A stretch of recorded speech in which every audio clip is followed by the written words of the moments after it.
Welcome back, everybody. I'm Elric, and you guys are checking out Tech of Tomorrow. Well, I've got on the table today the latest 2014 27-inch iMac with 5K display.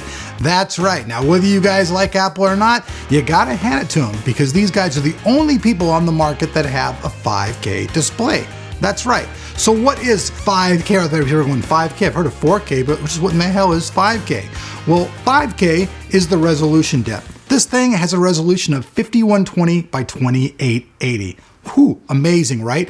Pixel density, 14.7 million pixels in this thing. So basically what you're getting is 4 times the pixel density. That's right. So instead of seeing a single pixel in there, you're seeing 4 times that single pixel, which makes it amazingly accurate. It's wonderful to look at, and it's so much easier on the eyes. I mean, that's pretty much the biggest thing about this brand new product. It's all about the monitor.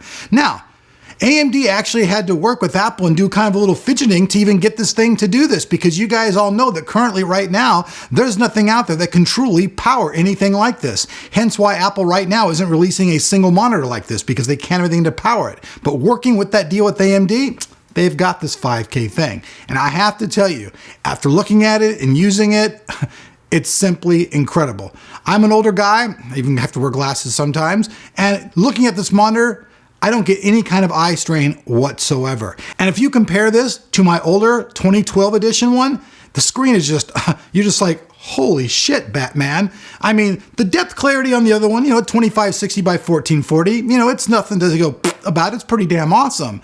But now you take that and you've got this 5120 by 2880. Just think about that. It has to really be seen, I feel, in person to be truly appreciated.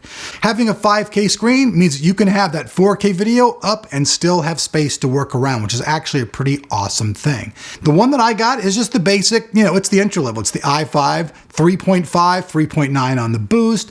It's got an M290X, video card, 2 gigabytes of RAM. You can upgrade that to 4. You can also upgrade it to a i7. Each one of those is $250 a pop though, and I really wouldn't suggest upgrading too many other things beyond those two through the Apple upgrade program, because even though the Fusion drive is only 1 terabyte, with the new Thunderbolt 2 thing, you can hook it up and you can have so many external drives that it just makes it completely irrelevant almost to what the internal storage is in there. It's nice to have it, but why pay the people over at Apple a fortune when you can just get some external things?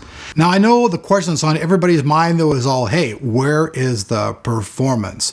Now, take in mind that my late generation 2012 is an i7. It's 3.4 gigahertz, and it also has 32 gigabytes of memory, where this one is an i5 and only has 8 gigabytes of memory. In Geekbench 3, my 2012 iMac had a single core score of 3614. The brand new Retina iMac had a single core of 3879. As far as the multi-core scores go, we saw 13,795 on the 2012, and we saw 12,406 on the Retina iMac. So like I said previously, the new one is an i5, my previous generation is an i7, and you can see that this thing's keeping up and beating it in some places. Another interesting twist, this time the CPU is not soldered onto the motherboard like previous generations, so if down the road you decide, hey, I do want to upgrade the CPU, you'll be able to do it. Next up, let's check out disk speeds. Now, take into comparison, both these drives are 1 terabyte Fusion drives. The 2012 iMac had a score of 139 megabytes a second write and 322 megabytes a second read. The brand new Retina iMac, however, had 311 megabytes on the write and 688.7 megabytes a second on the read. So I don't know what you guys think, but I think that's actually a pretty damn nice jump from upgrading from one machine to the other. You're always looking for some kind of upgrade and some kind of performance things that are better. This is one of them. Now, as far as graphics go, my 2012 iMac came with the GTX 680 MX. It had 59.2 frames per second with the on-screen testing and 107 frames per second with the off-screen. Now, the Retina iMac with the M290X scored 26.4 frames per second on-screen, but 169 frames per second off-screen. And the reason for this is obviously this Retina display has so many more pixels to push that in some areas, something's just gonna have to give. I've seen actually no lag in this machine whatsoever. Everything hops around and just it works flawlessly. I don't see any difference at all between between my previous generation. It pretty much seems the same. And I didn't have to do really any upgrades at all with this. I didn't have to do any memory upgrades, no video card upgrades, no nothing. This is out of the box stock machine. For people out there who are getting older, who just want to have a monitor that's going to totally be the best that they can get, this is what you want to get your hands on.